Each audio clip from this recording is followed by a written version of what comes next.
Wapo. Why isn't your hand raised, Wapo? What was question? Oh, what is it, CNN? Oh, you want a question? Are you a piece of shit? Yes, you are. Next question. MSNBC? Man, fuck yourself. Wapo. Wapo. Why isn't your hand raised, Wapo? Was I mean to you? Was I mean to you? Did Russia show up at your house, Wapo? It's okay. You can go home and cry on your dick-shaped pillow. Next question.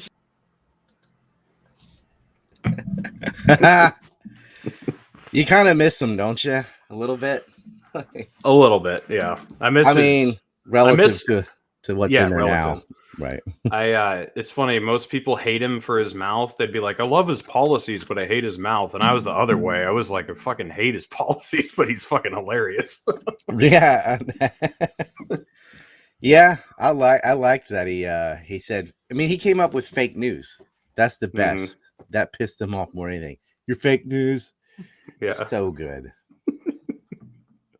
He was good at coining the terms that stick, like he wouldn't come up with Warren Pocahontas. Yeah, exactly. It's just something dumb like that, and it'll stick forever. It's hilarious. So. The Sleepy Joe.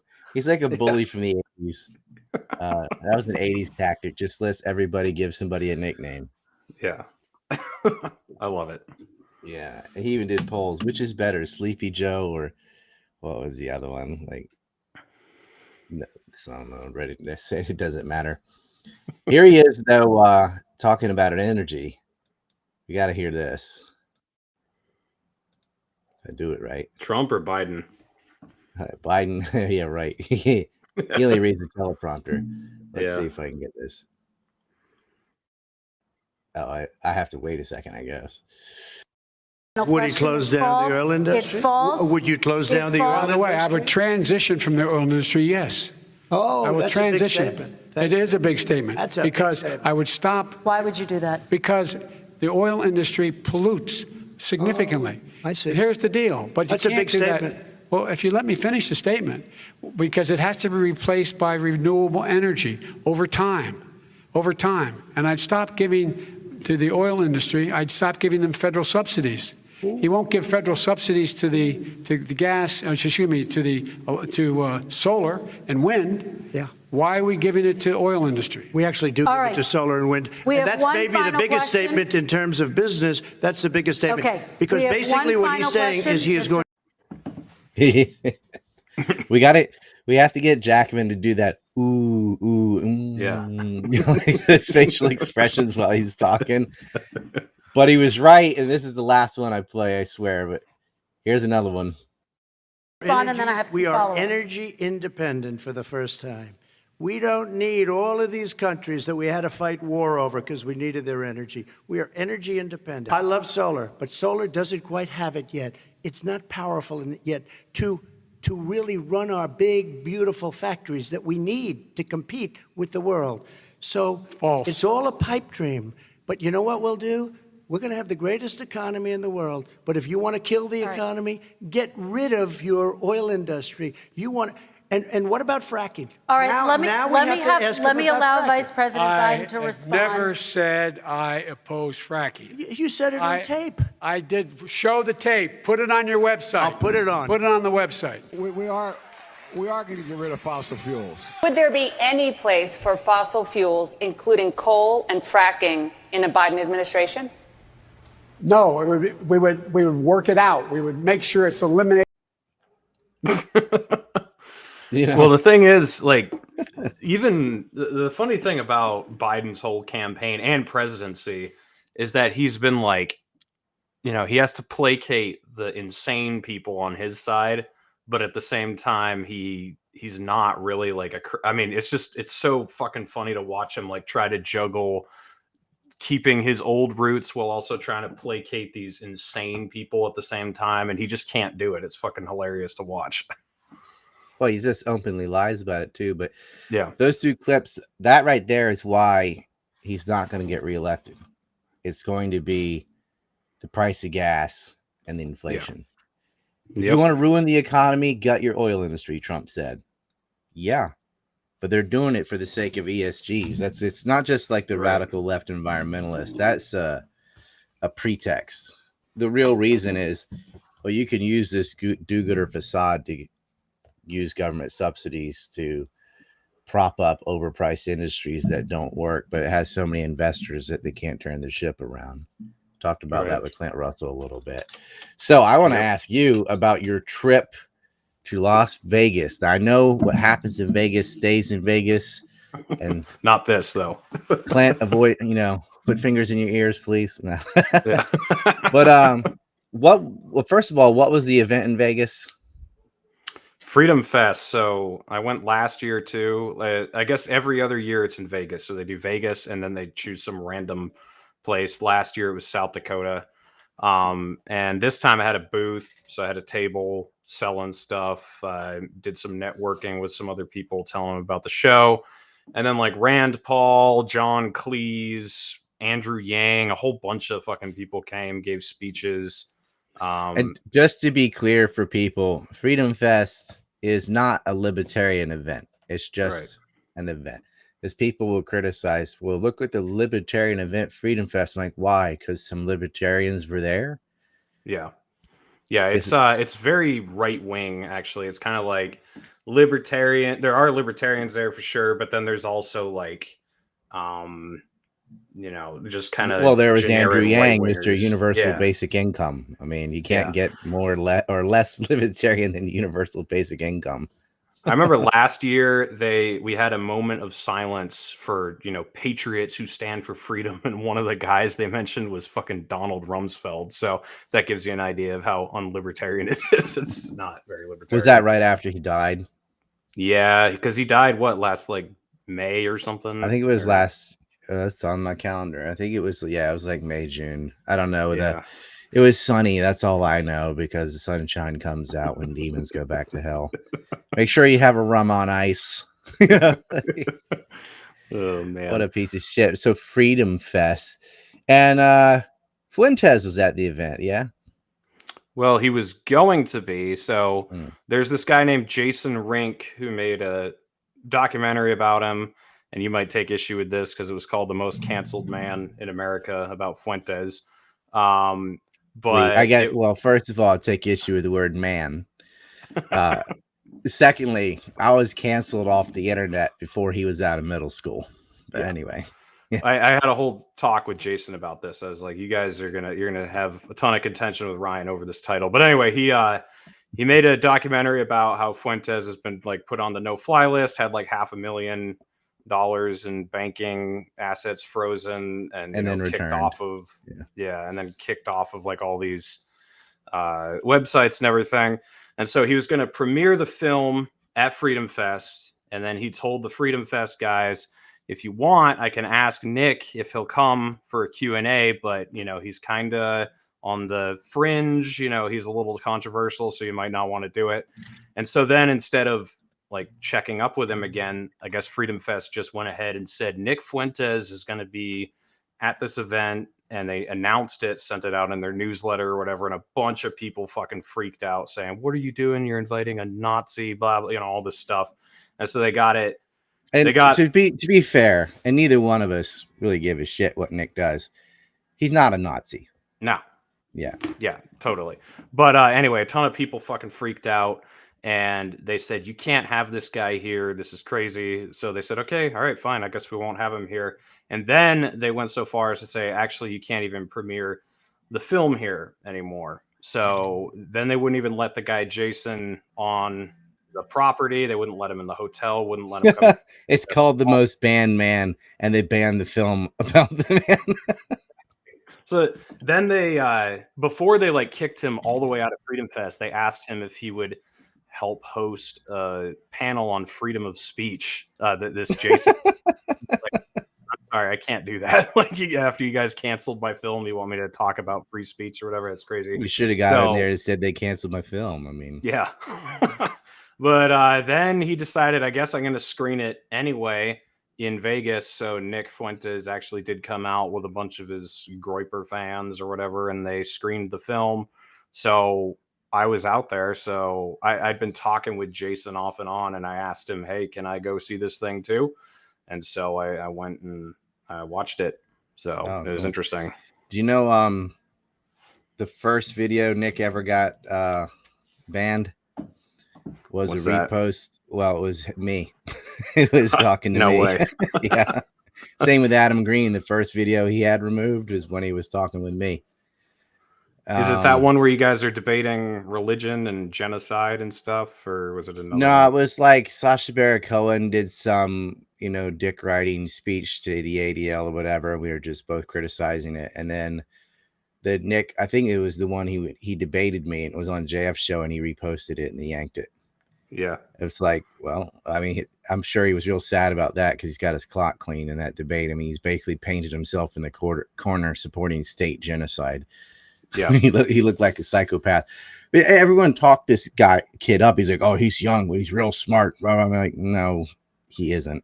But anyway, on a scale, so you went to that event, on a scale of 1 to Lindsey Graham, how gay?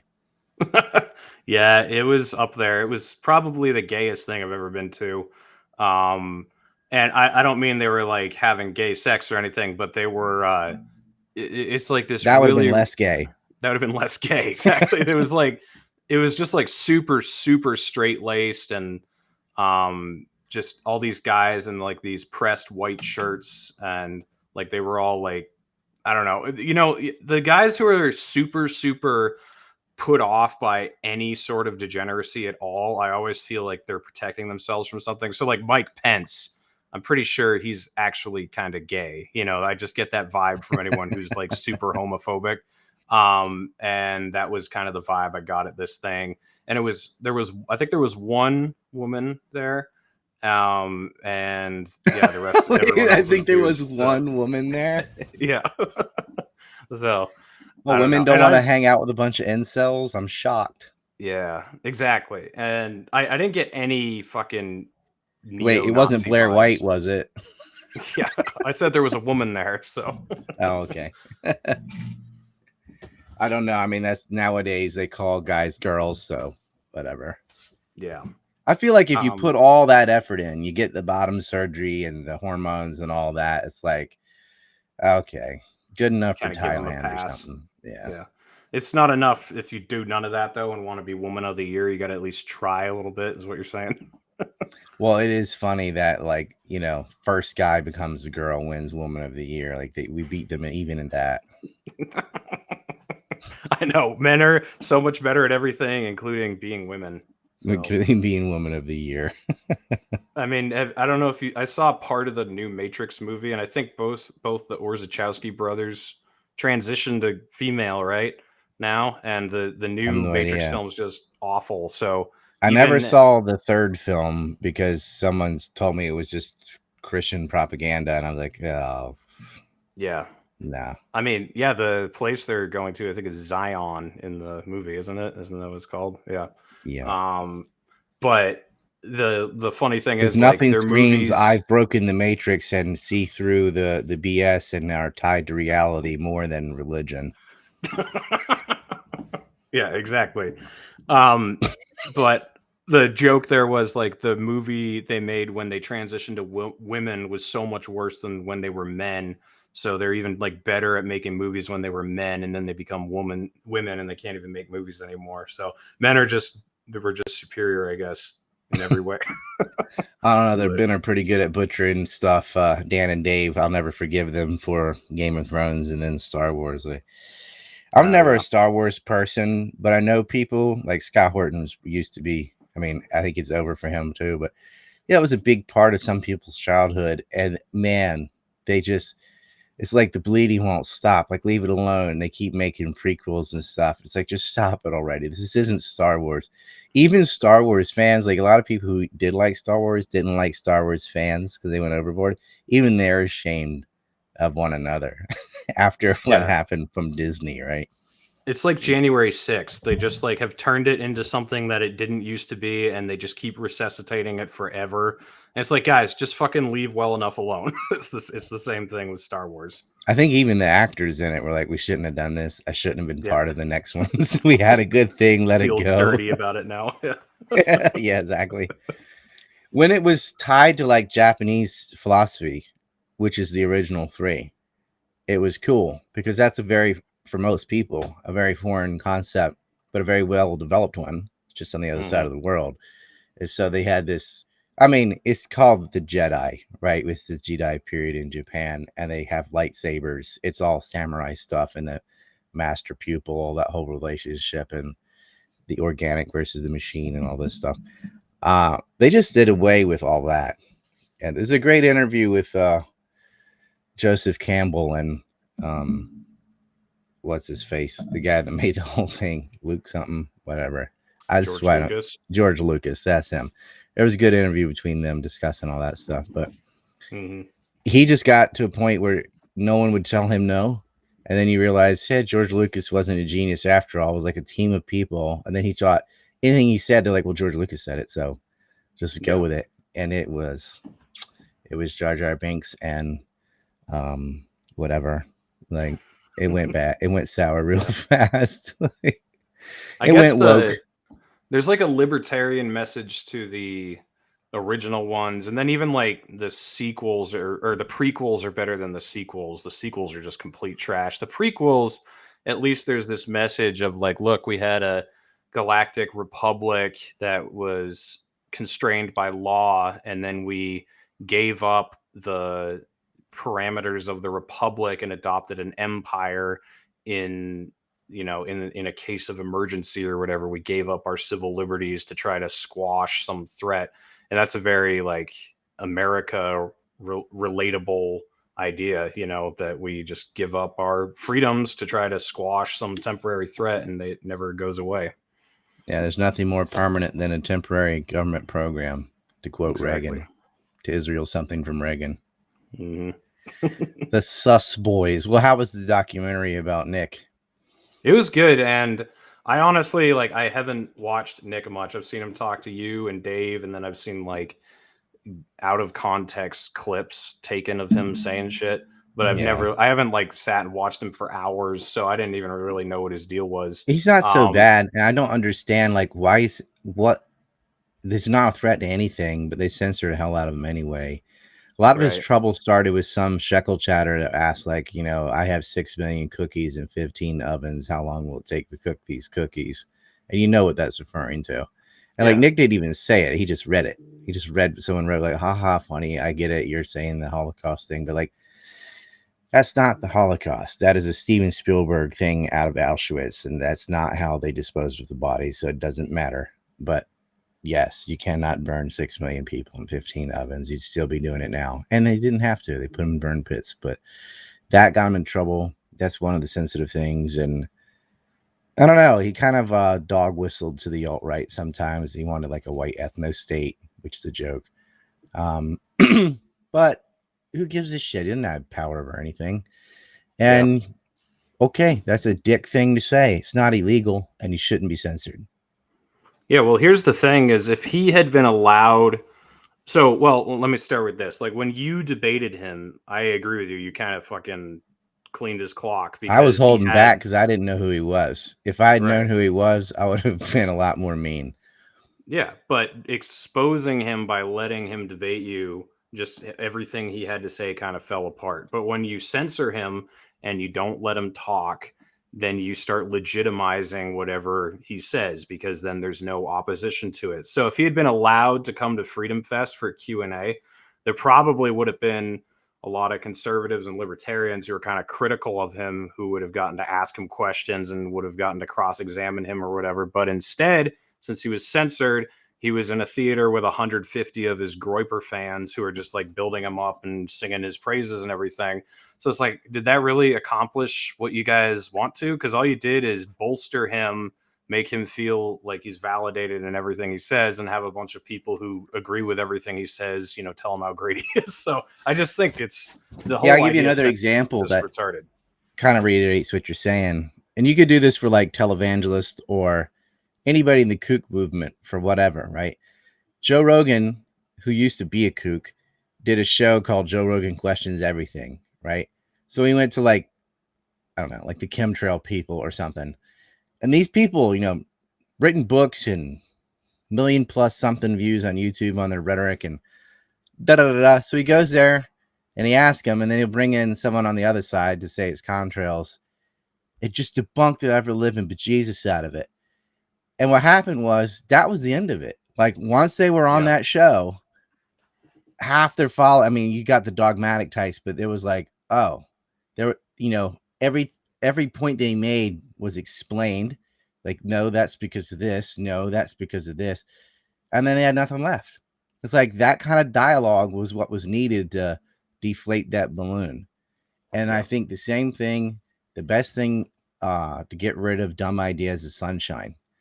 But what I think is some people on the left don't actually think they're dumb ideas. They agree with them, but they're socially unacceptable. And they're trying to, like, say with the racist stuff, they're trying to manipulate minorities into being a voting bloc.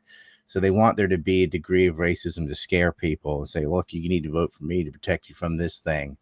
But you can be protected from that thing by simply allowing an open discussion about it, because it won't work. But that's the same thing with all their own ideas, with transgenderism and all this other stuff. It's indefensible, so they can't have dialogue, because then they know it would be over. So, and really, by not having dialogue, you're protecting all these moronic ideas, and they run around me like, aha, I must be right because they won't talk to me. Yeah, exactly. If you're right, they won't talk to you. But if you're really wrong, they also won't talk to you. Yeah, and then you have the same reaction, whether your ideas are stupid or you're telling something that's the truth. If you're not allowed to talk about it, either way, you start to think you're right. And I think you have a good point that the left does agree with a lot of, not necessarily agrees with stuff Nick says, but they have similar views that slant the opposite direction. So he might make a little bit more sense than they do on some things. They absolutely don't want him out in public view where he can say anything that would make any sort of sense. They have to keep maligning him as though he's actually a Nazi. And I went to this event with a black guy, and for neo-Nazis, they were pretty nice to the black guy I went with. So yeah, they're not racist. Like, the left is, it's paternalistic racism is what I call it. It's racism without hate. It's the better than thou thing. They infantilize minorities and feel like they don't know how to go to the DMV. And it's mostly blacks, but they do it, or Latinx. They added an X on there for whatever reason, because they don't know. Latinx. We don't want to gender you, right? Like Latino, whatever. They're like the Latinx. They feel like, I've never heard it pronounced that way. I like that, Latinx. Yeah, they just don't know. What do they call it? Latinx? Latinx, but I like Latinx more. I'm going to go with Latinx. The Latinx. They don't know how to do anything. And I guess it's a little bit of argument if somebody's learning another language. But come on. Like the voter ID thing. Shut up. It's not racist to get a voter ID. You need a voter ID to prevent people from voting more than one time in more than one place. Mm-hmm. But they want people to vote more than one time in more than one place, because that's how they win, through cheating. And it's all dressed up and, oh, we're fighting racism. But your argument to fight racism is racist. You're saying this entire group of people, all of them, don't know how to do the simplest thing, like go get an ID, which everyone else has to go do, but not them. I mean, I'm sure there's just as many whites that don't know how to get an ID as black or brown, which is virtually zero, right? Unless you're cracked out naked on the road, you can get an ID. Yeah, the other thing that's funny is I think Nick's like number one group of haters are probably a lot of the same people who hate you. They're like Zionist shills that hate him because he talks about Israel and Zionism a little bit. Mm-hmm. And the funny thing is, their criticism is that he wants an ethno state, and that's evil. It's like, have you guys ever looked in the fucking mirror before? Like, what are you proponents of? I mean, they're not just talking about it; they've done it. Yeah, they're actually doing it. Isn't that worse? There is an ethno state propped up by violence. Yeah, it was actually funny. A guy that I've actually done a show with before, I posted the picture of me and Nick on Instagram, and he freaked out, like saying, "This is disgusting. I thought you were better than this. Can't believe you're palling around with a vile human being," or whatever. And then a few days later, he was speaking kindly about Jonah Goldberg, and I was just like, dude, like, you're upset that I took a picture with this guy when I didn't even say anything nice about him or say anything endorsing him, but then you're telling Jonah Goldberg that you always appreciate his point of view and you'd love to have offline conversations with him about it. Like, okay, I mean, maybe I just think that's a little bit worse. So. Yeah. Well, it's like that, like Adam Holland that started the Holocaust denial smear for me. He's, that's all bullshit, but he actually does support neo-Nazis in Ukraine. Right. Right. So he's running around yelling Nazi at people while he supports the closest thing to Nazis that exists, which are the Ukrainian nationalists. And that this is while they were murdering thousands of people in the Donbass. This is before Russia got directly involved. They're killing people. Same Deborah Lipstadt will run around. She calls everybody Nazis. She said Assad from Syria had crematoriums, like linking it to the Holocaust, and he gassed people. While she 1000% the colonization and annexation of Palestine. Right. Where they've also used gas. No crematoriums, though. Mm-hmm. And that's not denying the annexation of Palestine, because they said there's no crematorium in Haifa or whatever that we know of. But that's the thing. It's rules for thee, not for me. And they always accuse you of whatever they're guilty of themselves. And so when they're yelling at Nick, calling him a racist and an ethno-supremacist, but that's them. They're racist and ethno-supremacists. It's just their version of it isn't taboo. A white person being racist is like the worst thing you could do in America. It's worse than rape. But Jewish supremacy is okay. Yeah. Because I was going to say, unless you're a white Jewish person in Israel. Yeah, put on a tiny hat and then it's all of a sudden it's all right. You just label, just say my religion or something, and then that's a loophole. It's like, well, we suffered in World War II. No one else did, by the way. And so we get to colonize people who had nothing to do with it. I always think it's funny how, and I forget who made this video, but someone made a video about how the left and the alt-right kind of have the same language when it comes to race or whatever. But Ryan I know Long.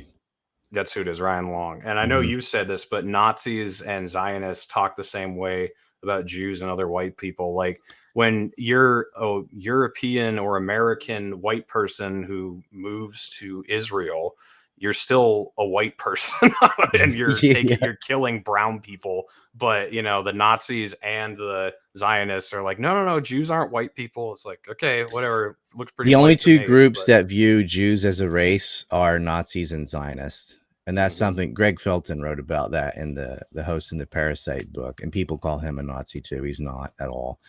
He's a Canadian, super nice Canadian. Well, doesn't even cuss, one of those people. But yeah, they view it as a race, and it's an ethnic group for sure. It's not, it belongs to a race, but it's not as a race of its own. Most of them are from Europe, and they're just as white as you are. That's why skin cancer rates in the Middle East, the highest is in Israel. They got to wear sunscreen and go outside because they don't belong there.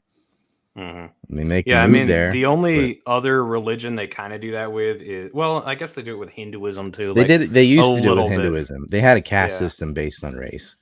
Yeah. But like some libtards get real upset if you say anything critical of Islam. They'll be like, you're a racist. It's like, it's not a race. I just think Islam's stupid. And that's not a race. That's a religion. Yeah. But, so it exists other places, but it's not nearly as prevalent anywhere else.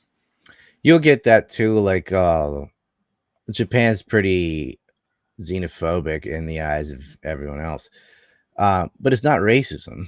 I mean, they don't like Koreans or Chinese either. And it's the same race. So, I mean, it's still bad, but it's nothing to do with race. It's just they don't like... they see the outside world as irrational and violent, and I'm thinking, well, got a point. Relative to Japan, it is. Yeah, it's very true. They wouldn't do that on an individual level, but like their immigration policy is like, no, y'all cannot come in mass because it'll change our culture, and it's irreversible. So they keep it, a pretty strict filter on there. That's their prerogative, though. That's a political decision. I mean, they will let you in if you learn Japanese and assimilate, but otherwise, nah, that's not happening. I kind of see it. I mean, they have to have that, or they really would become Chinese overnight. Because if they had a border like we do in the United States, 26 million Chinese people could just move to Japan tomorrow, and it would no longer be Japanese. And that wouldn't even affect China. They could lose 26 million and probably improve. Right?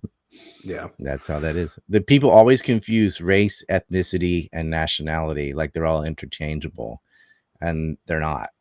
And it's Yeah, well, they especially with the Jewish purposefully community. do it too. So, like, if you start criticizing what a country does, then they can just call you a racist or a xenophobe or whatever. Like, or if you don't agree with a religion, they try to mix like a religion, a race, and ethnicity, and a country all together into one, and it's And there's a retarded. particular group that does that to itself. Yep. There it is. And people are confused. Like, it's not confusing.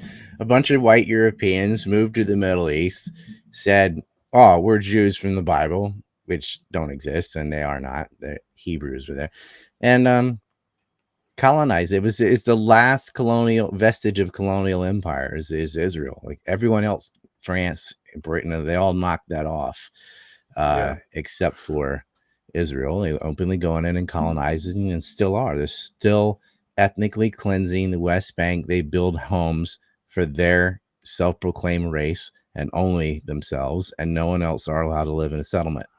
They are Jewish-only colonies, and we shouldn't even call them settlements. Call them Jewish-only colonies, and that goes on. And the hyperly anti-racist left doesn't say anything. Those on the left that do criticize Israel don't belong to the radical left. That's the weird thing. They aren't part of the people running around yelling Nazi at everybody. It's just like the regular left. I don't know what to say. They seem like they're the minority. They're not. It's just the radical left is the one giving the microphone, and normal, Democrats from the 80s and 90s or something that actually cared about labor rights and traditional leftist positions, they're dead. They're silent. They're becoming Republicans now. And the Republicans are now the party for workers, right? Truckers and all. That's all. Like they've all gravitated to the Republican or right-wing libertarian side because they see zero representation on the left. Yeah, when baby formula shortages and bodily autonomy have become right-wing issues, you know that things are fucking weird. Like those totally should have been left-wing issues, especially the trucker thing. That was trucker. There was a lot of like that was about trucker working rights. Like that historically has been a left-wing issue, but they fucking kicked whatever happened to the left's distrust of big pharma. Yeah.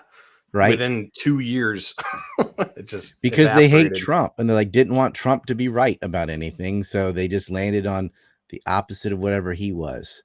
Right. So they support big pharma. They support the MIC. They support the ESGs, all that jazz. And there's really nobody for the working class. I mean, the Republicans are more than the. Go ahead. Yeah. Well, what was funny is like Trump wasn't even anti-vaccine or anti-MIC or any of the things that mandates. Yeah, sure, anti-mandate. But what I'm saying is like he was super pro-vaccine, but the left still acted like he was an anti-vaxxer somehow. Right. And he still was terrible with the MIC, but the left would still like act like he was like betraying the Kurds in Syria or whatever. It was just like, you guys are so out to fucking lunch on all this. Like you have no grip on reality whatsoever.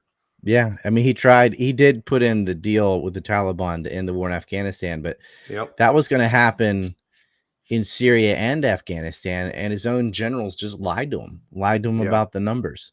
So he's the president saying, all right, let's get out of there. And the Pentagon's like, no, that's it. We're just not doing it. So heads should have rolled. Never should have had Bolton in there. Never. If he could have kept the administration he had his like last month and a half in office with Douglas McGregor, at the head of the DOD, that would have been, I'm like, oh man, he actually has like human beings in there for once. I don't know, Mike Pompeo, Jeff Sessions, John Bolton, pretty good group of guys if you're looking for good advice. Yeah, no, I look at Trump as kind of chaotic neutral, so it's more like who you put around him, and yeah, he had no idea what he was getting into, and it sucks because when he first won, like I was skeptical, but I had high hopes about a lot of stuff, and I wish it was that way, that he had instantly had Doug McGregor, Rand Paul, Tulsi Gabbard, people like that around him. It would have been a very different administration, but they got to him. So He really didn't know who to recruit because the swamp is everywhere. Who are you going to put? How could you even fill all the cabinet positions with people who don't suck? Like, let's say you're looking around. Who are you going to put as the head of the CIA or FBI or whatever? Pretty small pool of people. And he made a huge mistake keeping Christopher Wray and William Barr. Like, they're both acting against you. They're both tied to the Biden crime syndicate. And he's just unaware of any of this. He just wanted to focus on business, trade deals, and all this business stuff but the president needs to do a lot more than that. And a lot of people are like, let's get a businessman in there. I'm like, well, yeah, but you need a politician. Yeah. You can't call the leader of North Korea Little Rocket Man. As funny as that is. Yeah. You can't do that. That's now in the annals of history. Little Rocket Man. Yeah, it's like we were saying before, or I can't remember if it was before or after we started recording, but his nicknames, they're just incredible. They're eternal. Even though they're dumb, they're just eternal. They're so you can simple. see Kim Jong-un probably, when he wrote Trump a letter that changed around, his opening line was, "Your hands are so huge. They're the best hands. Other hands, not so good. Believe me. I know hands. I'm the hands man." Whatever. Yeah, if you ever wanted something from Trump, that's how you had to talk to him. Like Scott Horton always talks about the moment after Trump airstrikes Soleimani, and I think Doug McGregor went on Tucker Carlson's show, and Tucker asked him like, "What's going to happen next?" And Doug McGregor knew that Trump was watching the show, so he was, instead of saying like, "Oh, this was reckless, this was dumb, he shouldn't have done this" or whatever, he was just like, the president of the United States knows that he does not want a war with Iran, and he got elected because he promised to end these wars, and that's what the president is going to do. So basically like buttered him up, and then Trump was like, yeah, you know what? I think we won't go to war with Iran. That sounds like a good idea. I don't think he saw the connection. He's like, this guy kills Americans. See, what happened there is they've been trying to get him to do that the whole time. And that Jim Loeb wrote about this, and someone else may have, but that I know of. He said they had to kill an American, right? Yep. They made a working group, and John Bolton was the spearhead of it. And they met with their Israeli counterparts, and they wanted to kill Soleimani. And Trump's like, look, if they kill an American, then I'll green light this. But, fighting with our proxy forces, I'm not doing that. And some Iraqi translator got killed. He'd been an American all of a week or something, and got killed by unexplained mortar fire, which was blamed on Soleimani. No evidence. Yeah. And they hit him on an airstrike, and he was on his way back from Syria coming into Iraq, where he had just been fighting with Al Qaeda and ISIS, doing what we're supposed to be doing. Right. And they took him out. He was Iran's Stonewall Jackson, you could say. He took it to ISIS, and he killed Americans in Iraq when we were killing them. Right. He helped the insurgents. Like, well, look what our Blackwater thugs and stuff were doing. Kicking in doors and throwing people into Abu Ghraib and all that. Fuck George Bush and the neocons war in Iraq. Like, we never should have gone there, as Trump said himself. Like, what do you expect him to do? What would we do if they were occupying Florida or something, right? Or California? I mean, I'd probably have some tea, but no. California would be how could you tell? Like, ISIS is in San Francisco. Look at them. They're running around strung out on syringes and wait, there's trash everywhere, and they're looting the trains, and they just robbed stores and set stuff on fire, and there's no police. And thinking, and then they're like, oh wait, never mind. Oh wait, never mind. They haven't actually invaded. That's just the morning news. Excuse me, that's just a liberal city. Like, that's what happens. We have George Soros DAs. They just let crime, people run around and loot and burn. Probably be an improvement if ISIS got hold of San Francisco or Chicago, like, because all that would end. Curfew. If you're outside, you're shot. Like, that's it.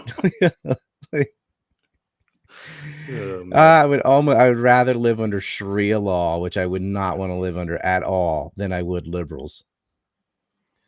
I don't know about that. I'd have to at least they're not going to give hormones to 6-year-olds.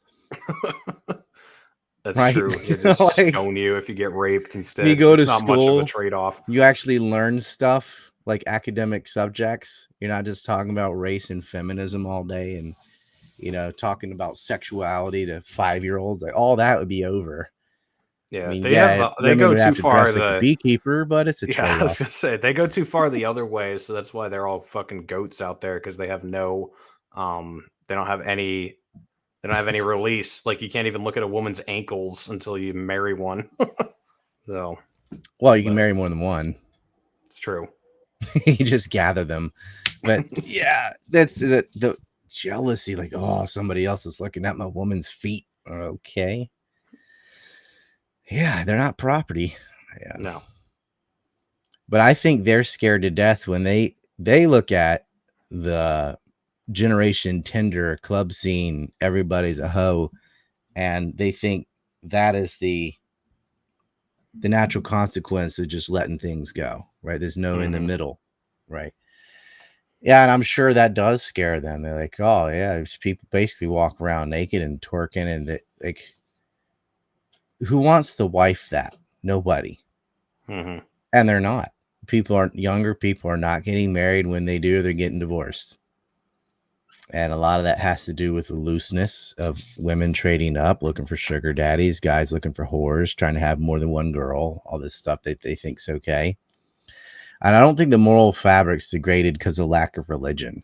I mean, that it's a cultural thing. The religion was that way because the culture was already that way. Right. One didn't cause the other. They got it backwards.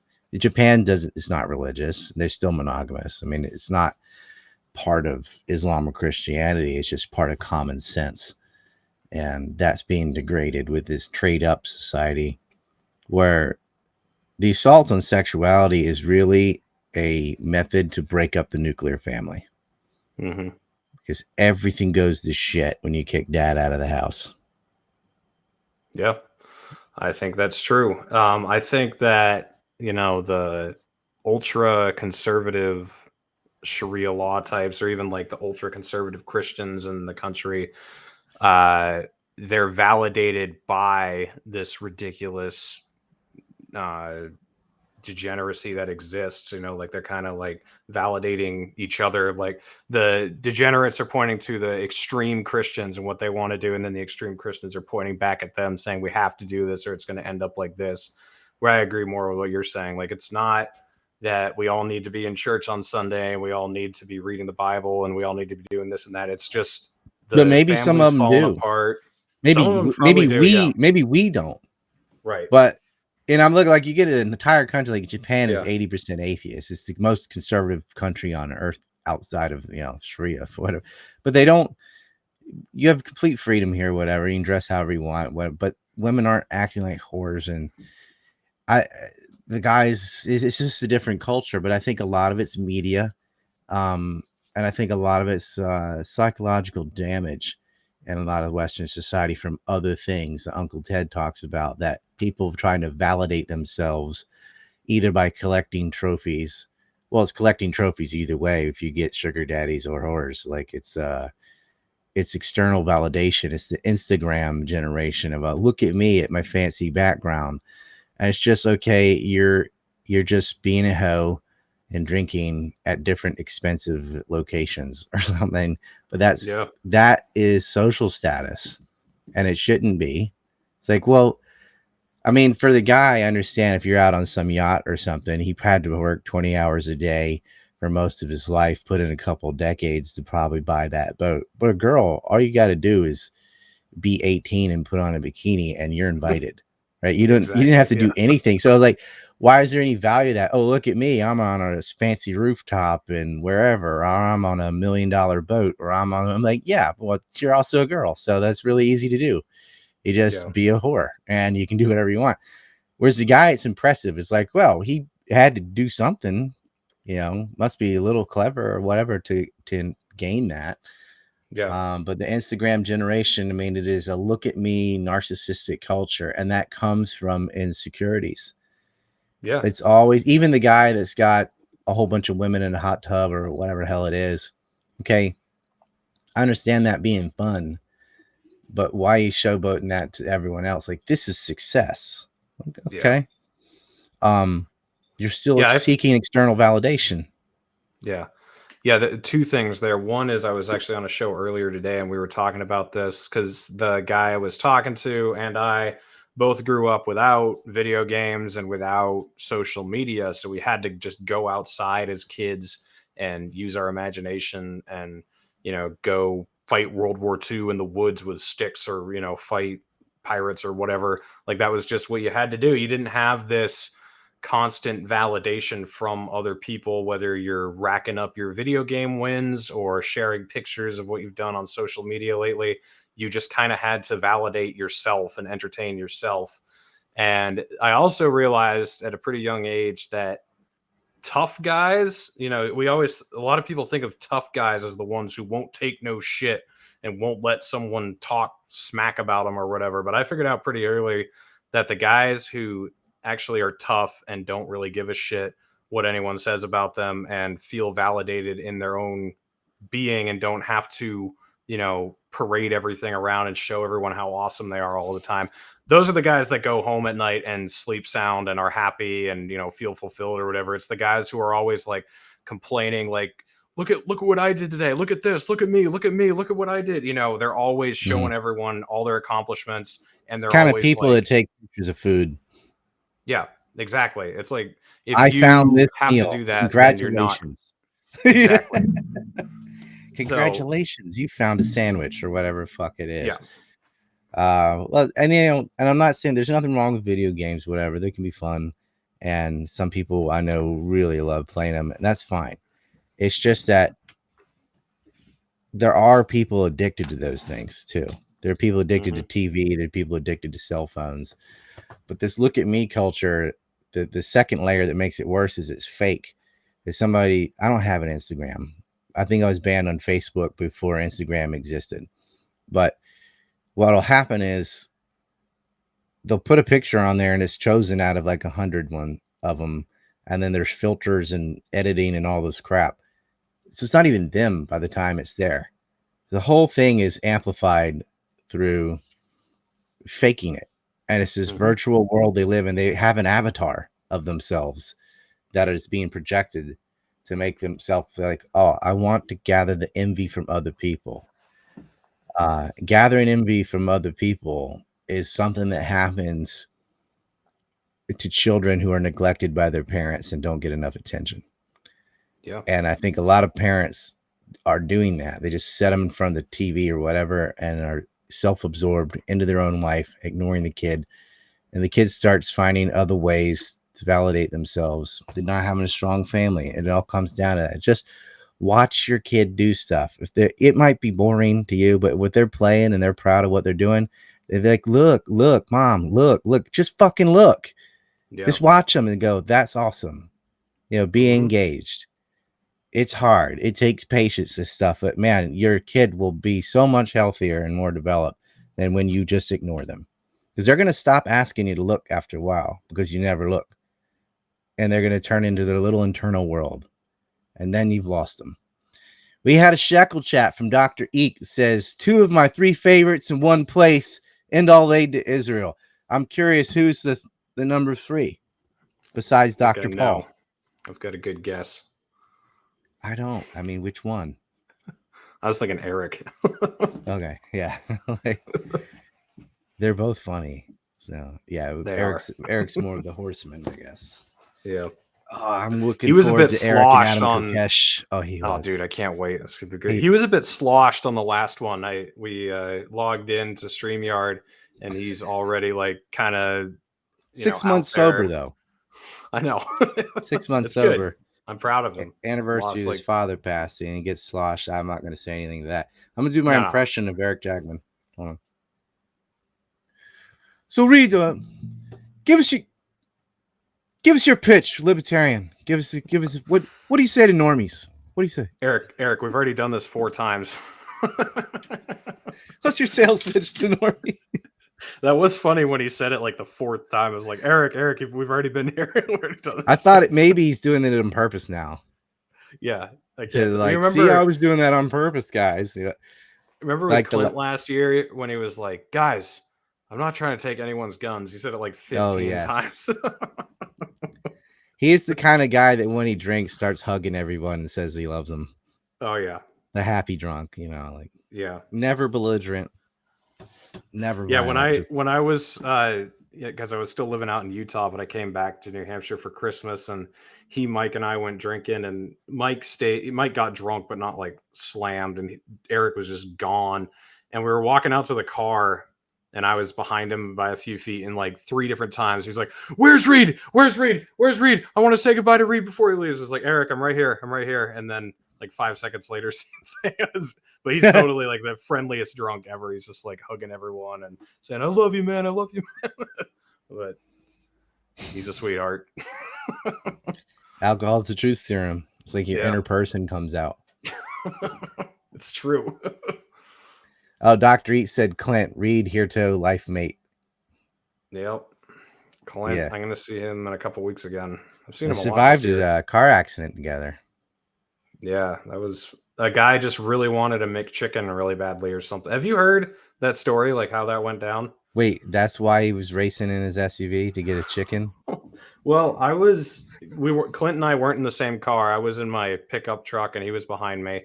And his usual position. Yeah, exactly. And this kid is in the turning lane because it's like a divided highway, like 2 lanes here, 2 lanes here, and then there's a turning lane in the middle. And so I'm coming down the inside lane, and he's just sitting in the turning lane, going to turn left in front of me, but I'm coming up on him pretty fast, and it's 10 o'clock at night, so our headlights are on and everything. There's no way he can't see me. And then like at the very last second, he just kind of like rolls in front of me. He doesn't gun it to try to get in front of me quick or anything. He just kind of rolls.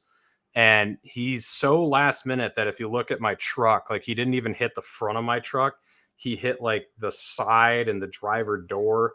He just kind of hit the front of my truck came off the ground and the front of his car came off the ground. We just spun around, and Clint thought I was dead. It was a pretty hard hit, but I wasn't wearing my seatbelt, and it threw me into the passenger seat, and the door on the driver's side was blown in like 1.5 feet, and the floor was ripped out. Good thing you didn't have a belt on.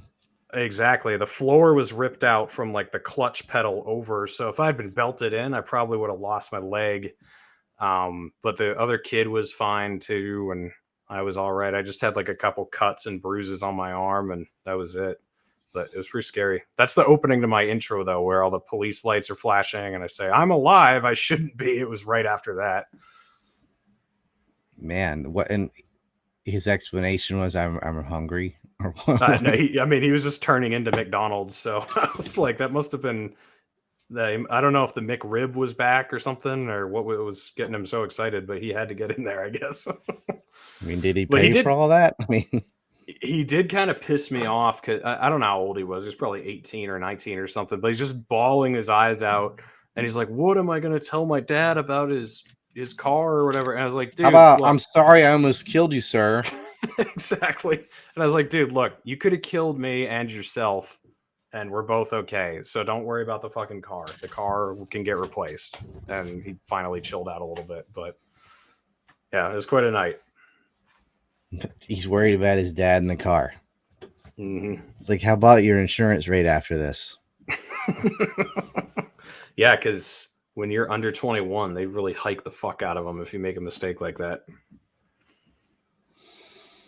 Doing pirouettes in the road. Mm-hmm. That's how fast it get in, though. Yeah, it's true. Those are the moments you really... Because I grew up religiously like you did, and so every time something like that used to happen, I'd always like my instant thought was to pray, I'd just like yell out like, "Oh God, help me," or whatever. And I've noticed when I get into situations like that, I don't naturally do that anymore. So that's how you really don't believe in it anymore, because when you're in a moment like that, like your belief is put to the test as far as what you think is going to happen or whatever. You don't look up to the clouds and see a faint image of Kate Beckinsale. Not anymore. Yeah. Because that's what God would look like. I just decided. Yeah. Let me check the Bigot Arena real fast. Oh, we've got a few Fire Pixie's back too. First one is from Voluntrist. What a name, right? Says, Nice. was Ghislaine really moved to a lower security prison with lots of privileges? Well, she's in a lower security prison in Florida. That isn't unusual. You don't stay in maximum forever, but privileges like what? Being in general population or something? She's gonna be privileged. Her family's millionaires. I mean, all she did was rape kids. They reluctantly put people in jail for that. If they could, they would. If we wouldn't burn it all down Sri Lanka style, I think they'd probably legalize pedophilia. Yeah, she didn't like go inside the Capitol building on January 6th or some unforgivable she didn't. crime. She wasn't trespassing and staying within the velvet rope. She just raped a bunch of children for decades. Exactly. Corn Pops Hairy Legs says Fauci said, "Excuse me, it's the science." I'm gonna read it the right way. The science said he never recommended lockdowns. Fuck that guy. Yeah, did you see that? I saw it. And it's fucking the media could call him out on that and go, "Yeah, you did. Here's the clip." They don't do that. If you've seen that clip, it's because somebody did it on the internet. Mm-hmm. Voluntrist for 3 says Jackson Hinkle has been permanently demonetized on YouTube. You linked him a few times on Ukraine and Russia. Did I? Well, I mean, boo-hoo, you're demonetized on YouTube. Like, I was demonetized before there was even monetization. They just never monetized me in the first place. Why are you on YouTube? Like, if that's your business model, okay, how can you not see it coming when it's happening to everybody? Especially, you're lucky to even have a YouTube at all if you're talking about Ukraine and Russia and saying Ukraine did anything wrong. He better knocking on wood for my channel. Back up your stuff on Odysee or Rumble. You have to. Yeah. Bitchute, do something because you're gonna get ovened. They're just gonna say hate speech and that's it. Misinformation, whatever. That's all they gotta do. Mm-hmm. It's just speech they hate. Freedom of speech is not supposed to have the loophole of, well, unless it's hate speech. No, because if you allow that category, then all someone has to do is accuse you of being in that category and your speech will be taken away. Oh, remember when the ACLU got offended? Remember when the ACLU used to protect the Illinois Nazi Party back in the day? Like, that's free speech. But now we've gone so far from that. Like, well, they still do support like the Klan and stuff like that. What they don't support is criticism of Ukraine. It's ironic. They don't care what your speech is unless it's a threat to the system. I keep stressing this. KKK is not that's like good for the system, really. Like they need a little bit of that, controlled, retards in their robes, and who cares, it's people telling the truth about Hunter Biden or Kyle Rittenhouse. Like, you couldn't say Rittenhouse did nothing wrong without getting banned. You're not allowed to say groomer on Twitter now. Whose side are they on? Well, that will offend all the pedophiles. Yeah, good. Can't do that. Yeah, Tom Woods, and you said something similar to this the other day on the Four Horsemen too, but Tom Woods says, like, it took a lot of guts to be a slavery abolitionist in like 1850. It takes zero courage to say that in 2022 that you're against slavery. And you said something like, it's so easy to, condemn murdering the Native Americans or, to go after slavery the or whatever problems of yesteryear. It's the system's neatest trick. Like, oh, I'm condemning 19th century slavery. Bravo. We have sweatshops right now, right? Exactly. And you still want your Apple phone. So don't tell me you would have been one of these people that I never would have supported slavery. I never would have supported genocide. Yeah, you would.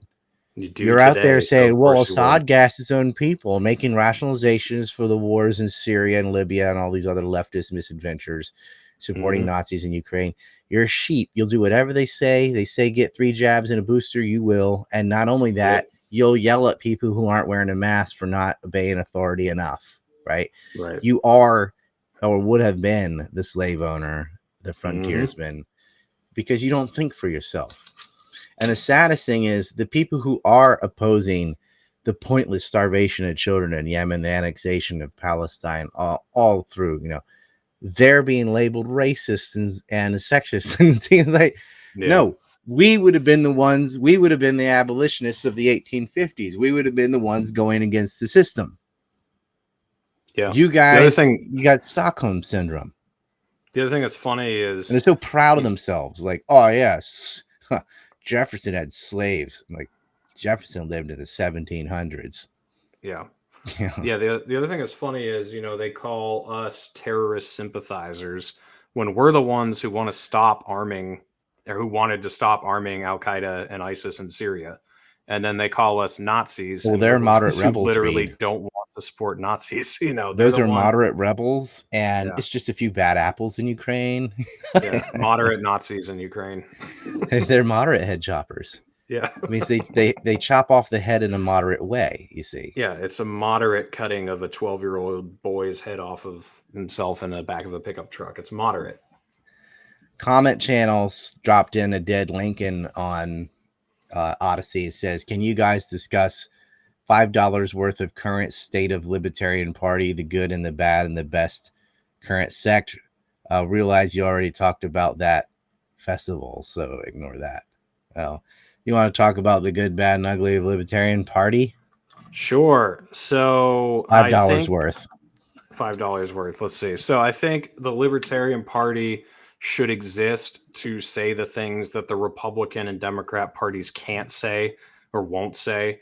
So the Republicans are never going to turn on Israel ever.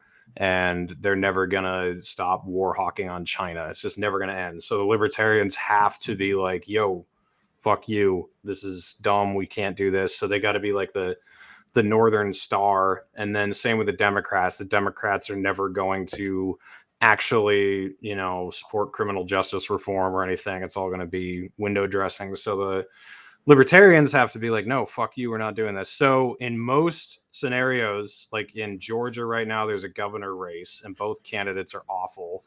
It's Stacey Abrams. And I forget who the fucking Republican is, but he's just a joke.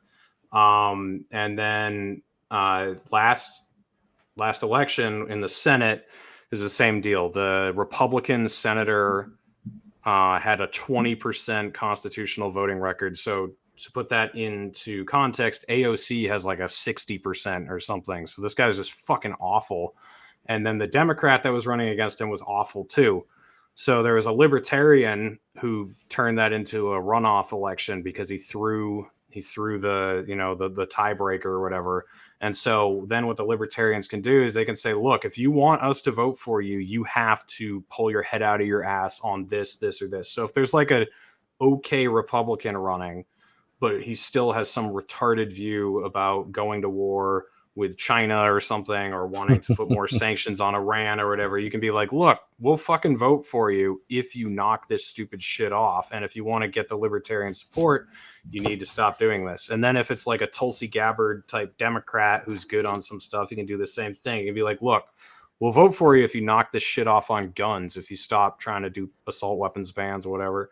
I think that's the case for the Libertarian Party most of the country, because they're not powerful enough to win most elections, so they can be like a spoiler and then basically extort the two main parties. But New Hampshire, we got a lot of people moving here, and I think we're getting to the point where we can actually start winning. So New Hampshire, I think, is going to be the first state in the country where you actually see, more than just like city council. I mean, like, see actual people in the state house, and hopefully eventually in Continental Congress, U.S. Tennessee Senate, has a mayor, Libertarian mayor, Glenn Jacob, but it's few and far between as far as getting the level of Richard Black is a Republican, but he's not. He's a Libertarian, and you are seeing Libertarians now. Kat Timpf is a Libertarian. She's on Gutfield every day on Fox. Like, you're seeing a Libertarian voice on TV, breaking the mainstream, right? But they don't say I'm a Libertarian every day, right? It doesn't matter. But there are some Libertarians that have creeped into the conservative channel, because conservatives realize they're kind of split. Like, the neocons already split the conservative party, and then it's been split again as the more libertarian leaning, which what the original conservatives were anyway, that sort of Jeffersonian streak. There are factions within the Libertarian Party, all of them better than the mainstream two parties. So, so this is important though for people who don't know. So like 3 months ago or 2 months ago now, the Mises Caucus kind of took over the Libertarian Party. And the people before the Mises Caucus were like the Gary Johnson types who were just like, oh, if we were just like super moderate Republicans or super moderate Democrats and just, be the other option they can vote for, then we're going to be more successful. And the Mises Caucus people, which is what I am, we were like, no, if we're going to be libertarians as a party, we might as well be fucking libertarians and say like, no, fuck war, fuck government spending, fuck bailing out corporations. Like, we're going to have a hard line libertarian message, and we're going to fucking pressure the Democrats and Republicans to be better on single issues they can be better on. And then, like I said, if in the few races that we can start winning, we're going to try to do that. But this old strategy that the Gary Johnson, Bill Weld types, this is like, fuck are you doing? Like, you're nothing impressive and you don't stand for anything. You're just like, capsize Guam. Yeah. What's Aleppo? Yeah. Gary Johnson is kind of like Bill Maher. Bill Maher was never libertarian. He's just a liberal that wanted to smoke weed. Yeah. Their one issue was legalized drugs. Yep. Exactly. I'm for just shoot the drug dealers, but that's not going to happen when it's our own CIA and stuff from the top bringing the drugs in.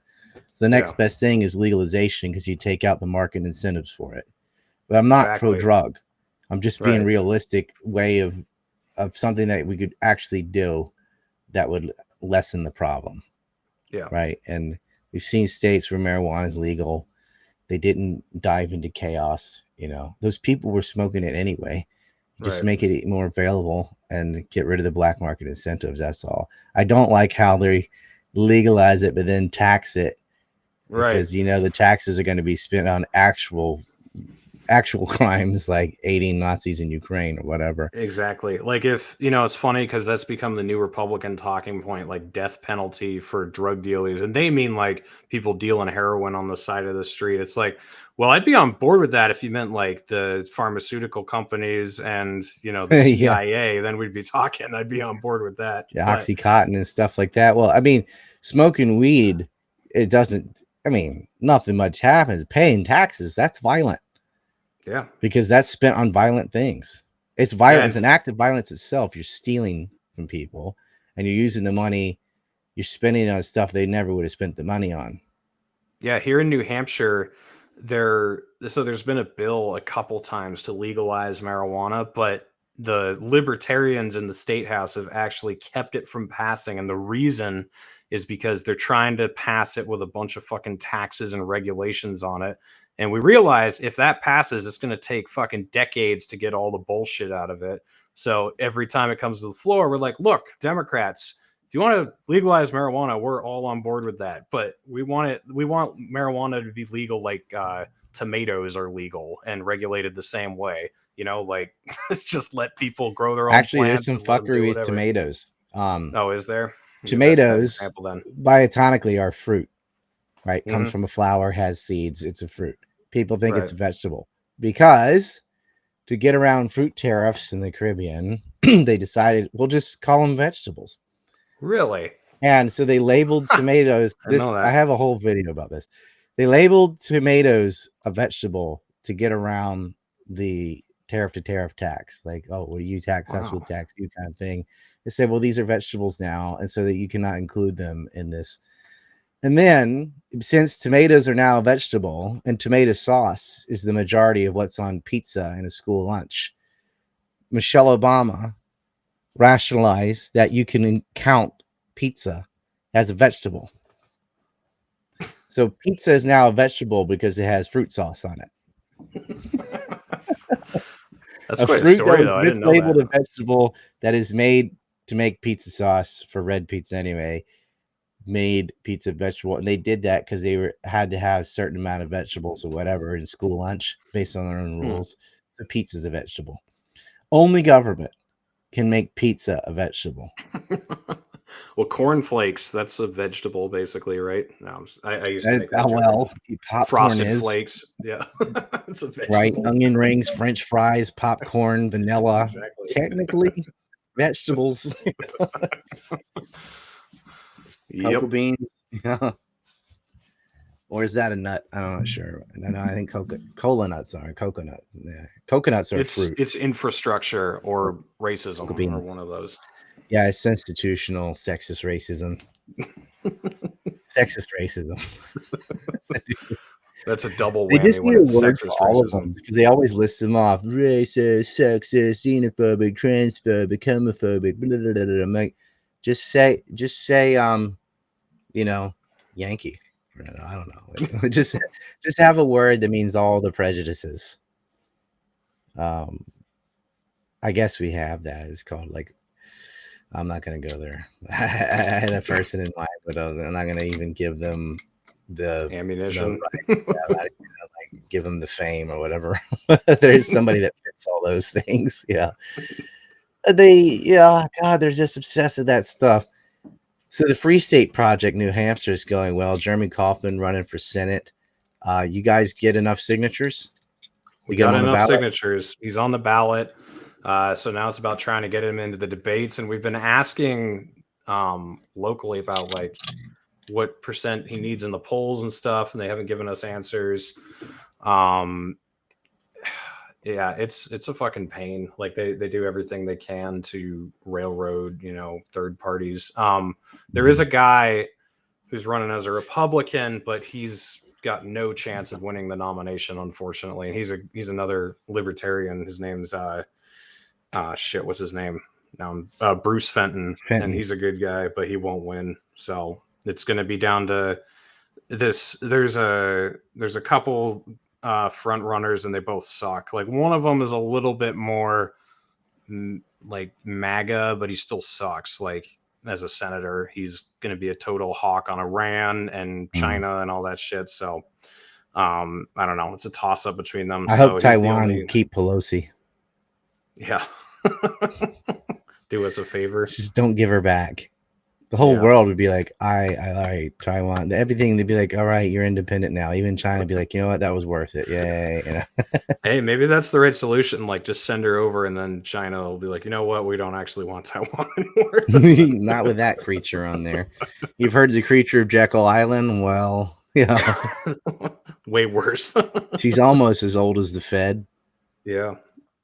She's in her 80s. She's pretty Is she close. running for re-election again? Is it every 2 years for her or every 4 years? years? She's not going to be speaker in November no matter what because they're going to take the House and she will no longer be speaker. It'd be really great not to see her up there. Let people do what they do. I don't know. So I wonder if her eyebrows are going to be on her back of her shoulders at this point. Yeah, I got to tell you, I'm not impressed with the Republicans because it's super fucking easy right now, if you're a Republican, to be like, we need to fix inflation. We need to get out of this quagmire in Ukraine. And, even if even stuff I don't even care about, like if you want to talk about border security or that shit, like whatever, fine, like talk about that. But they're talking about, we need to make our enemies fear us again. And it's just like, Jesus Christ, you guys, you had everything handed to you on a silver platter, and this is the fucking direction you're going to go in. It's just like, what the fuck? They just don't learn. You need to fear yourself. I mean, we're in a multipolar world already. That's done irreversible. Thanks, Biden. But they are destroying the middle class right now. Yeah. Inflation is the issue. There are a bunch of issues you can list. And like talking about a post-Roe world or whatever, that happened because the radical left in states like New York and Virginia tried to legalize abortion 9 months into a pregnancy. Yeah. Yeah. Y'all did that to yourselves. And right now, like, instead of dealing with the wars and the inflation and the food crisis and the shortages, they're like, let's codify homosexual marriage because that's, priorities. Mm-hmm. It's already legal everywhere. So there's nothing you need to do. But that's what they're worried about. Well, you know what they do, the Democrats and Republicans, they'll create some stupid fucking moronic issue, like men swimming on the women's swim team or whatever, and then they'll fucking fight about that forever. And then this big shit is going on. So the public doesn't even know, much about the war in Ukraine, or they don't know about Epstein at all. They don't know about any of these like huge stories that should be shocking everybody and blowing everyone's mind.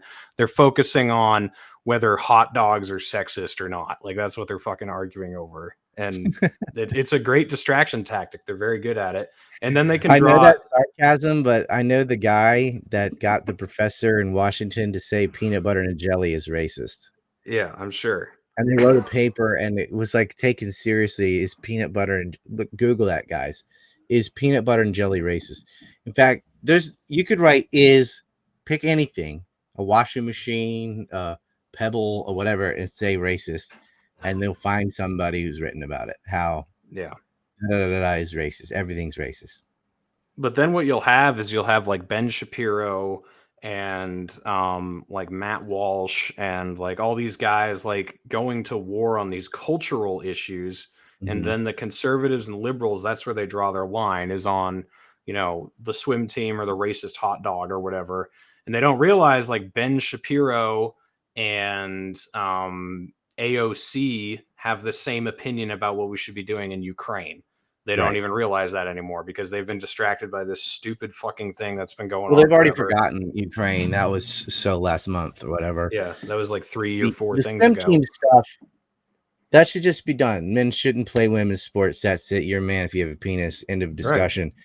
But that stuff is important because it bleeds into things like military, lowering standards and having more women and colored and whatever, changing standards so you can be more inclusive. And then all you're doing is gutting your military. And then you add on top of that the mandates, which made a bunch of people quit. And we really are a lot weaker now. We're not held to the same standards as before, which lowers the prestige and the quality. And then because of mandates, you actually gutted a lot of perfectly healthy servicemen who are no longer airmen and sailors and soldiers. And so, and now you can't find enough people of generation TikTok that can even pass the push-up test. So they lower the test. But you need to be able to do push-up. If you're carrying around a 100-pound backpack full of gear or whatever, you have to be of a certain physical standard. If you're digging trenches and things, like look at the war in Ukraine. Trench warfare is a thing. You can't just go out there with a tractor. You got to be able to dig. You got to be able to carry. You got to be physical. We're not completely digital soldiers yet. And when you lower those standards, you're risking everyone else's life doing that. Yeah. Meet you knew Sergeant, tiptoe through the tulips or whatever. Okay. Yeah, I know what you're saying, but at the same time, wokeifying the U.S. military has done more to delegitimize the empire than any anti-war speech Scott Horton could have done. We're still militaristic. We're just not going to win. Yeah, but at the same time, so many people who used to really believe in the empire and in the military, a lot of them are starting to be like, I'm starting to realize that it's a bunch of corrupt bureaucrats that run this whole thing. It's not really about defending my country and defending my values or whatever. It's just whatever the corrupt dude who's in charge wants to do. So I'm not entirely convinced that's a bad thing. I think there's a silver lining to it. That's a big statement. Yeah. It's a big statement, Reed. That's a big statement. Oh, yes. They didn't even debate foreign policy. They just wouldn't allow it. No. They're like, no, because Biden sucks on. He supported every single war, and they can't sell that, right? So they're just like, we'll just ignore it. He's hopped up on some cocktail of drugs. His eyes are like. Have you seen his latest video when he's talking about you can't be like pro-insurrection and pro-cop or whatever? His eyes are just like, it looks like he's looking at both of his teleprompters at the same time. He's like wall-eyed. Like the kind of cops in the Capitol, all they do is like stay behind the rope. Yeah. That's their job. They just kind of walk around and yell at tourists. They don't ever there's no like real threat or anything. Yeah. He was like just doing the 1,000-mile stare. He looked like he was on meth. Maybe Hunter gave him the pills. Who knows? But he's like, hey, Dad, I heard you have the vid. I'm going to help you out with some fucking special recipes I have, and gave him some drug cocktails to push him through. He seems like he's definitely on something. But I got to say, everyone was like, oh, I hope this gets him. I hope this does him in. And I was just like, Now, guys, like you got to remember who's next in line. Like, I hope he hangs on for the next 2 years. Kamala Harris will be the death of any female leader in the world after she's done. There will never be another one. Never. Yeah, women all around this country. If you ever want another female president, you would better pray that Kamala does not end up in the Oval Office, because that will first end that. and last. However, let's say she kicks out in 2023 or whatever. Can you imagine the Kamala Harris Trump debate? It'd be good. Felt they'd have to have another pandemic and limit debate questions to 30 seconds. There were no real debates last time either. It was just, and everything. Biden just sat up there and lied about Hunter, lied about the laptops, lied about Ukraine, lied about fracking, lied about gutting the oil. Everything he's done, he just fucking lied to you. Yep. And Trump was right about all of it. It's like, yeah, you're a bunch of criminals and you're going to destroy the energy industry and you're beholden to this guy and that guy in China, Ukraine, and so on. And he is. He's worse than Obama. And that, well, I don't know. Obama started a bunch of wars, but it's almost like Obama's running the show behind the scenes. Like every single bad decision, you're like, it's a lot like that guy. I like the last time they were together. I don't know what. Is Robert Kagan involved with Biden much? I don't even know. Is he doing anything with him? Or well, Nuland is his wife, and she's Secretary of State underling, right? Yeah. She's not number 2. Do you think he's pulling strings at all, or she's just as bad as him? It's like I'm not sure who wore the pants in that relationship either. I think Kagan's worse than Nuland, but not by much. I mean, they really are 2 peas in a pod for sure. So yeah, Kagan's bound to have influence since his wife is working as a number 2 person in the State Department. And why? Because she speaks a little Russian or something. I mean, their whole admin was this anti-Russia screed. Like you're gonna get what you wish for here. They don't understand how weak they've made the U.S. and how strong Russia is, at least defensively. Like you're not. Yeah.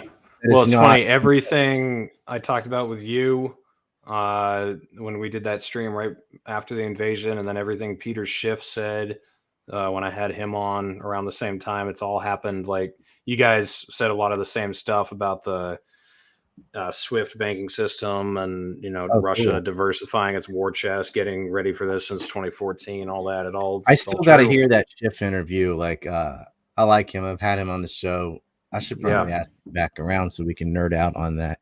But yeah, it was like they've been preparing for these sanctions since 2014. They weren't ready back then. Right. But he created a war chest and all the stuff I said back then. But do they listen to us? I mean, Schiff's been censored as well, right? Hasn't he been kicked off a few things? And I've been kicked off everything. I think he's still on everything, but he's had a lot of shit taken down. Oh, they just removed this post of that. Yeah. Yeah. I thought he at least lost to Facebook. I don't know. He might have. I'm not sure. Is even. Oh, he lost the face. Oh, you got a 30-day ban. Wow. Thanks, noob. Yeah. That's everybody. They've really just sanitized any shred of intelligence or even being interesting is kicked off Facebook. It's funny though, Facebook has gotten a little more interesting because everyone's been banned off of Twitter, because everybody gave up on Facebook like 6 years ago. They're like, fuck this.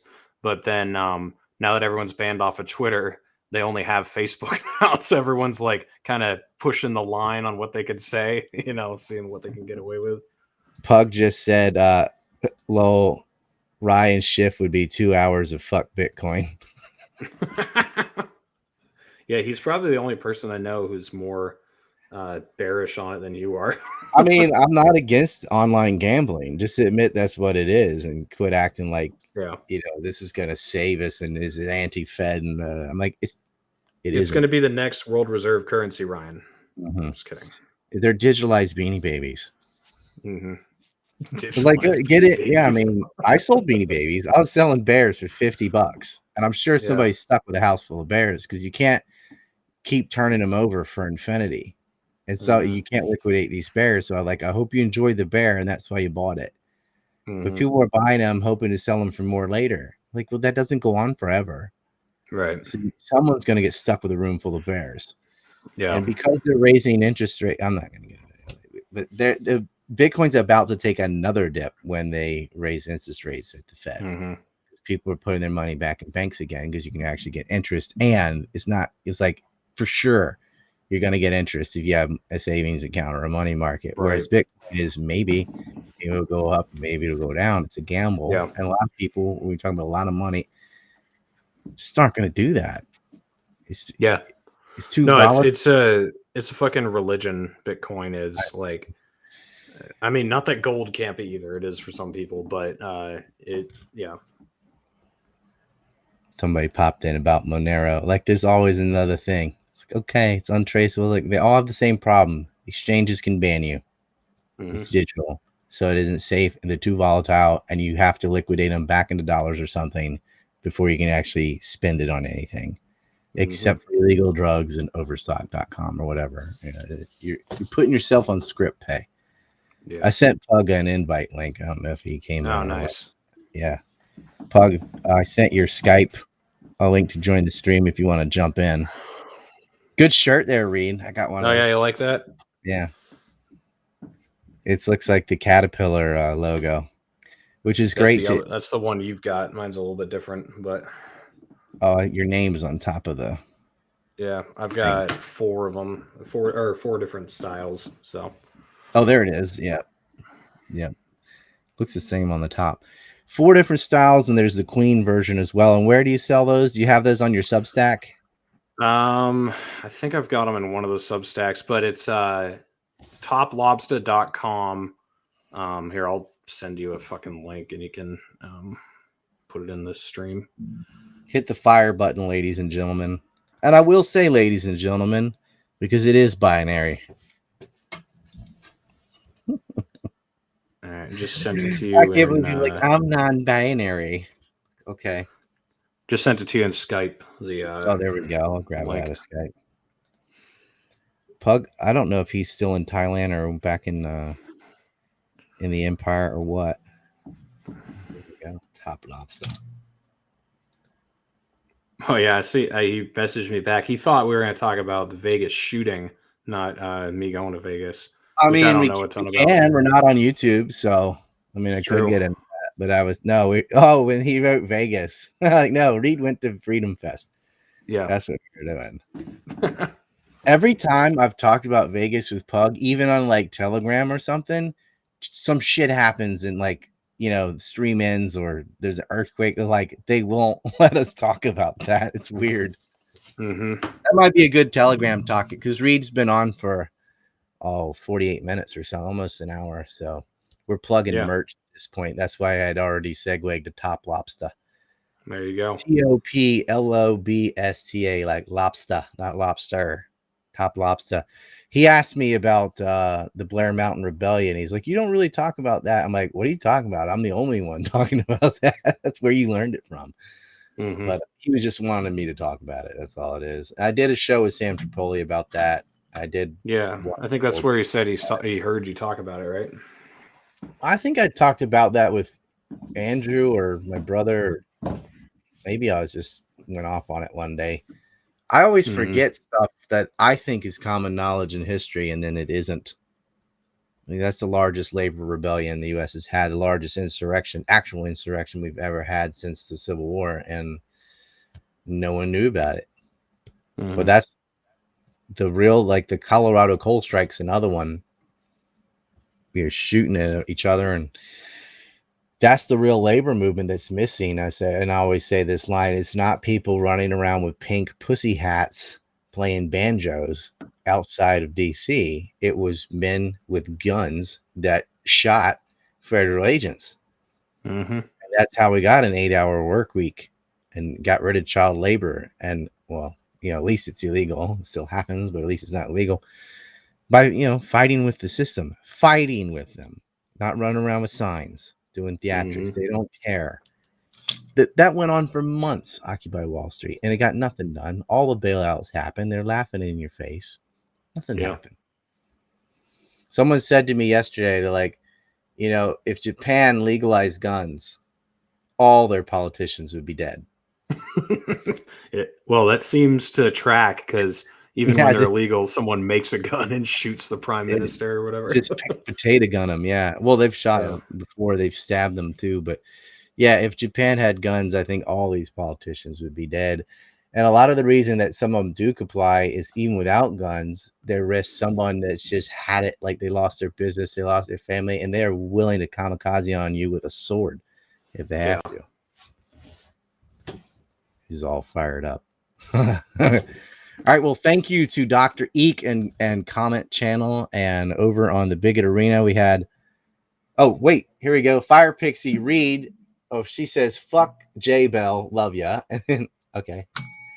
Then she says, Reed, if I move to New Hampshire, can I live with you? I'll iron your flag and make sandwiches. So, hey, I tried to iron this flag. It's polyester, so it doesn't iron out. I guess I got to fly it or something for a couple weeks. I don't know what your trick is, Ryan. Well, some of mine have creases. They're just years old.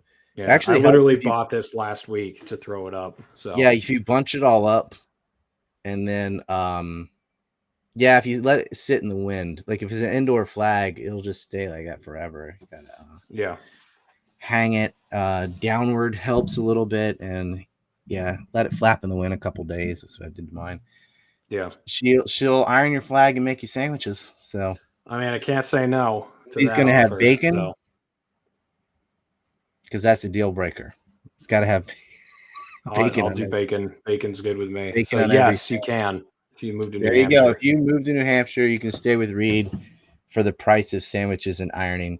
Voluntress says, Reed, she's a redhead, though. That's all right. I'm not bigoted like you are, so. Yeah, you're desperate. Okay.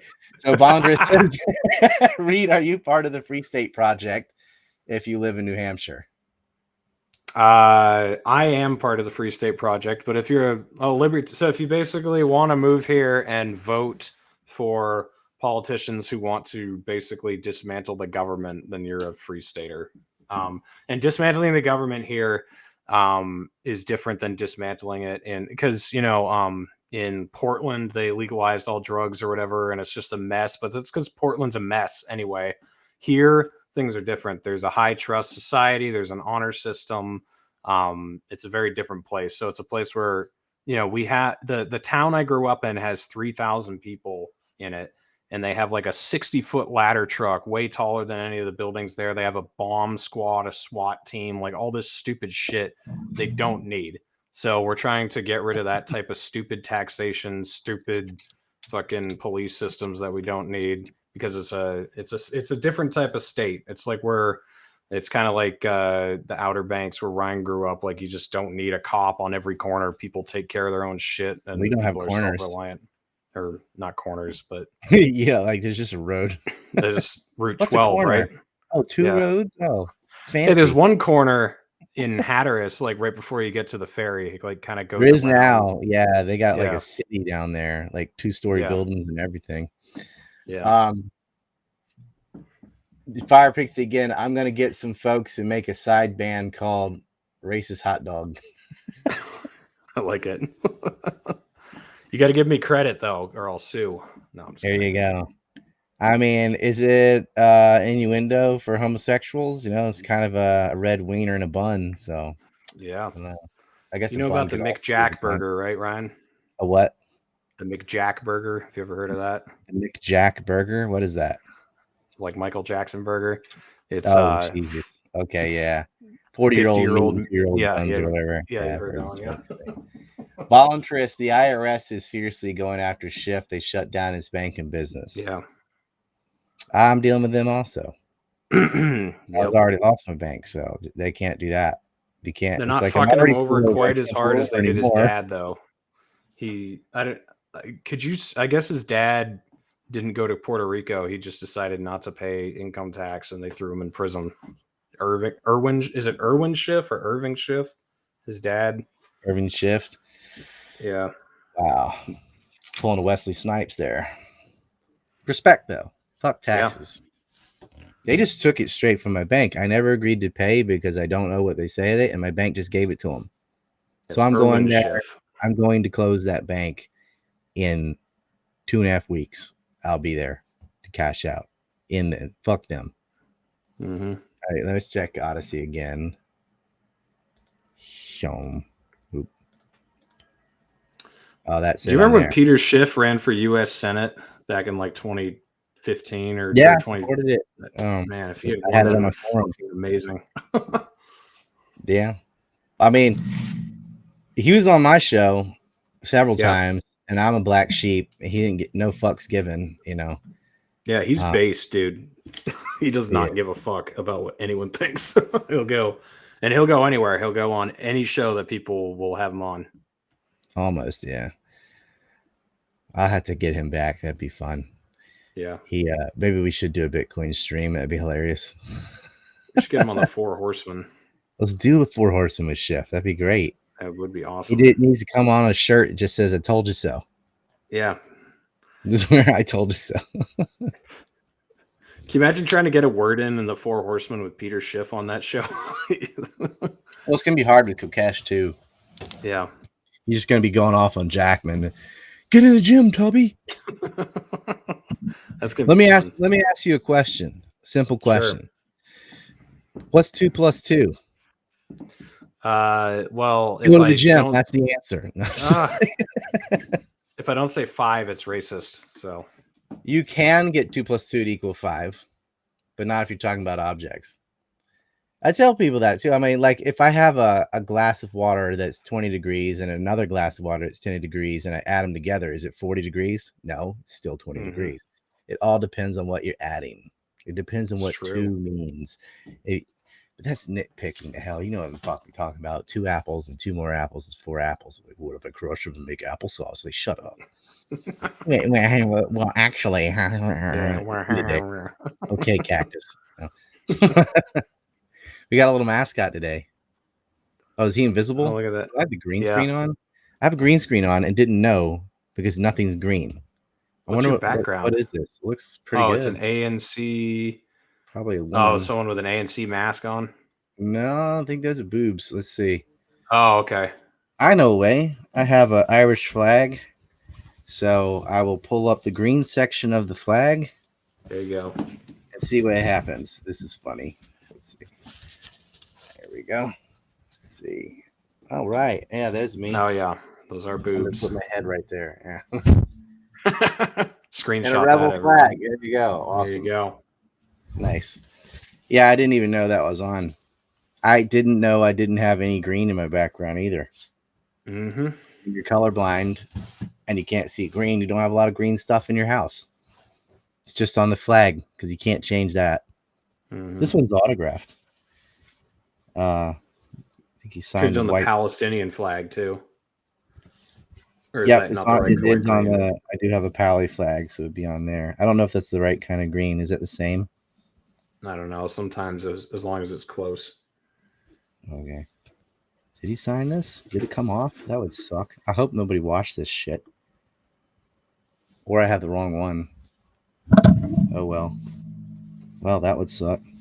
Paul signed it though. We're in the Dawson mansion when he did that. Oh, there it is. Yep.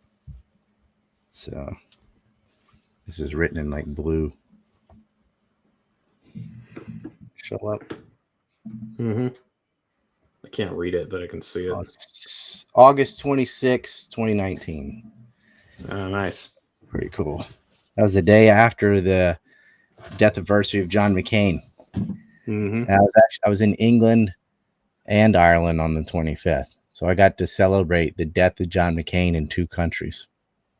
Pretty awesome. There you go. I was at a Julian Assange rally and I got on the microphone and said, today's the death anniversary of John McCain. Nobody knew who the hell he was, which is even better, you know. And then in Ireland, we went to a Vietnamese restaurant because that's what you do on John McCain dead days. You eat Vietnamese food since they shot him down 5 times. I'll never forgive them for returning him. For not finishing the job. Yeah, some of the Irish people we were with had never been to a Vietnamese restaurant and never used chopsticks, including the guy that had lived in Japan for like 8 years. Oh, wow. I'm like, you never used chopsticks the whole time you're there? He's like, no, just use a fork. Like, wow. Wow. They didn't know anything that was on the menu. And I'm like, I love this. I love this level of ignorance. Like, you don't care that much that you don't know anything. They never even had Chinese food. I'm like, wow, okay. Like, what do you eat? Guinness and frozen Guinness? I don't know. Steak and potatoes, man. Okay. Eat the potatoes while you got them. Someone says they like their hot dogs burnt. Okay, we get it. You like the black guys. That's cool. You like your bratwurst. How about you? Do you like the grill marks, like the burned hot dogs, or? Yeah, it's the ribbing. It's extra stimulating. Yeah, there you go. Yeah, Mike Pence to be like, I don't eat hot dogs. That's gay. Like, okay, you're definitely a closet homosexual. Exactly. You know what I mean? Yeah. It's like, I can't play the flute. It's kind of gay. Yeah, that's why he would only. You know how he would always have another woman when he was, or if he would never go like alone with another woman somewhere else. Remember that about him? Like, but he'd go alone with another man because then they could do whatever they wanted. You know, so. Wouldn't go alone with that. What, his wife didn't trust him. I mean, what if she's the person you're supposed to meet with? She's the leader of whatever. Yeah, he's like, sorry, I gotta have my wife come in with me. Another woman in here. Yeah. Well, you know. Yeah, it's not a completely unfounded idea, though. I mean, fuck, like a woman can ruin a man's life very easily now with no. I mean, that whole Johnny Depp Amber Heard thing, like, that should be an alarm to everyone. Like, yeah, it doesn't take much. It's true. I mean, if you're a politician and a woman's in a room with you, you might want to witness because all she has to do is accuse you of something, and your life is over. Yeah, just believe all women. You know, no matter Kill what. A Mockingbird. That story still rings true these days. So once a woman starts crying, nothing you can do. One of my sons is a teenager now, and I'm like, before you go on a date, you might want to write up a contract. Yeah, yeah, especially in the U.S. Like, sign here. You know, I gotta have a sign here for touching and kissing, and then we'll do another contract if we, you know, like once you make it past second base, you pull it's like, here you go, initial here, here, and here. Once you round second base, you got to pull out another contract. Like, okay, we're taking to the next level. Like, sign this contract. Got paperwork for you at the door. I hate it.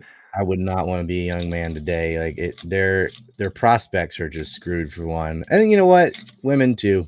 It sucks for both of them. There's no quality. So I saw a great meme the other day. Said, we're raising young men to be little boys, and we're raising young women to be little boys. It's true. Both are being raised to be little boys. Someone says, I like the hot dog burnt. That's not what I meant. I like them well done. Again, black. That's what I'm saying. I mean, you're just. Yeah. We're not judging. We understand where you're coming from. It's fine. You don't have to explain it. It's okay. Hey, you like that? You got a little jungle fever? That's all right. You know, like them burnt. She likes them real burnt, real dark. Got it.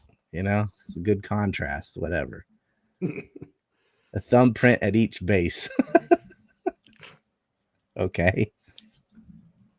Kind of miss hot dogs. We don't have them over here. No. Well, you can get Frankfurters, but there's no buns. No. So it's just all wang, I guess. Wiener schnitzels. Like a foot long, though. They put a stick through them. It's like, ooh. Yeah. It's like a urethra. Yeah, that's something. There's a term for that. Somebody in Portland would know what it is. Putting up. Dude, I was talking to my little sister.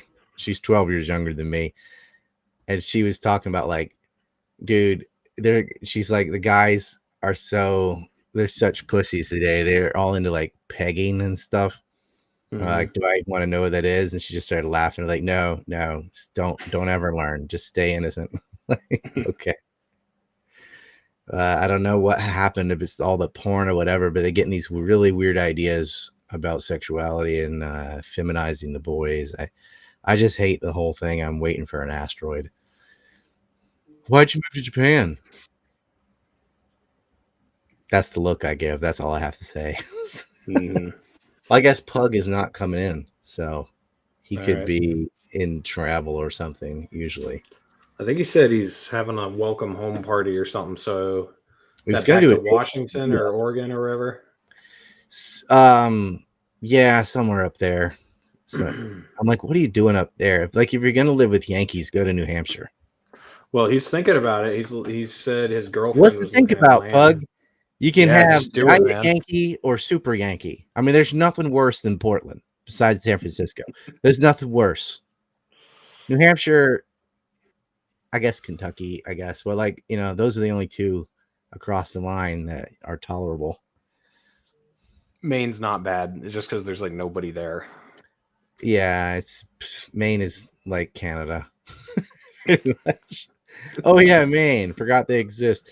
Yeah, it's like, Maine's all right, I guess. Have you ever been up there, or why would I do that to myself? I don't know. No. I've been to Gettysburg. I've been in New York. Mm-hmm. I've been in Jersey because I went up there to film 9/11 stuff, right? Oh yeah, that's right. So I've been drive the routes, see how quickly they could get. Yeah. Went to Dork Towers, moving systems. Went to the Freedom Tower. Mm-hmm. I've been to Maryland a bunch. I mean, that's Yankee-ish. Yeah, see, it all sucks. Like, you got to get north of Boston. Like, Boston sucks too. It's once you get, and then even like on the border of Mass isn't that great. You got to get like up into the woods in New Hampshire, and then it's great. It's kind of, we have the same thing in the South. If you go all the way south, you're back in the north. So if you go to like Miami, that ain't southern. That's Cuba. Yeah.